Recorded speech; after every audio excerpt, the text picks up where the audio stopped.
Good afternoon. Today I will be presenting you Flight to Change. My candidate number is 7045. The center number is US 686.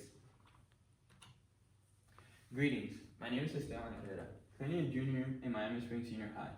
I dedicated my research to the psychological impact technology has on teens through the global variables. My team has also contributed to this research through the economic, local, cross-cultural, and psychological lenses. I will be presenting a comprehensive analysis of the global perspective. I will research this by evaluating international trends in digital consumption, comparing data from diverse geographic regions, and analyzing how global tech environments shape adolescents' mental health across countries. The problem. If I was to tell you 93% of teenagers in one of the world's largest countries follow a government mandated bedtime for their devices, would you call that a success or a surveillance state? Today we're going to look at why China is locking the digital door while Europe is trying to teach the digital keys. In the last 5 years, excessive screen time has shifted from a first world habit to a global public health crisis. The problem has intensified due to the long-term habits fostered during the COVID-19 pandemic and the evolution of high engagement algorithms. As teenage screen time hits a record high globally, nations are split on how to protect the digital well-being and critical thinking of the next generation. Governments are struggling to decide between mandated restrictions and digital literacy. My key terms. Mandated screen restrictions. Governments enforce laws like China anti-addiction system that uses technological blocks or curfews to limit access to digital content. Digital literacy. The ability to find, evaluate, and communicate information accurately, specifically understanding how persuasive design like infinity scrolls likes influences behaviors. Compliance rates. The percent of people who follow a specific law or rule, the 93.6% compliance in China. The digital determination of health. The way in which digital environment, social media, gaming directly impacts mental and physical well-being. The two global titans.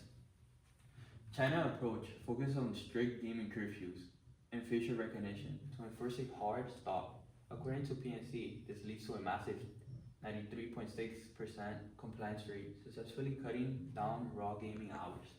The EU approach focuses on the digital literacy educational model. As noted by INFCOP, the goal is to empower teens with resilience so they can engage with the tech in a healthy and positive way without government intervention. The motivation. China views screen time as a threat to the national productivity and physical health. The EU views it as a challenge to individual autonomy and mental resilience.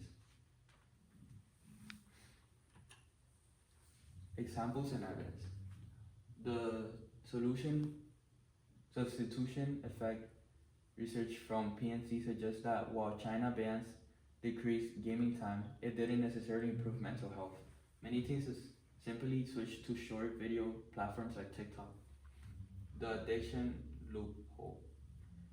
A study via Science Daily analyzed billions of hours of data and found no evidence of a decrease in the prevalence of heavy play. The most vulnerable teens are those who actually struggle with addictions, often find a workaround, like using a parent's ID. The literacy long game. The InfoCo reports argues that understanding how apps are designed to keep us hooked is a more stable long-term fix than a temporary curfew.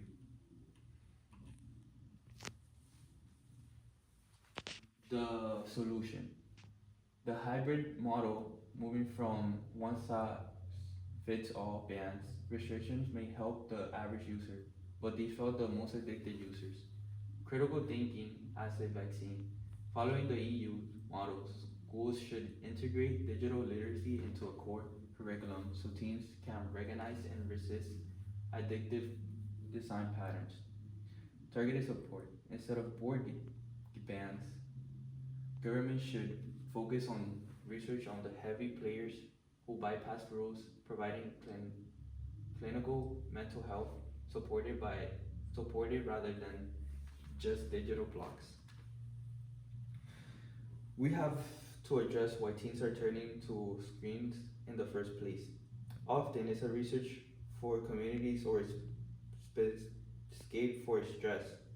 A substantial solution most include offline alternatives.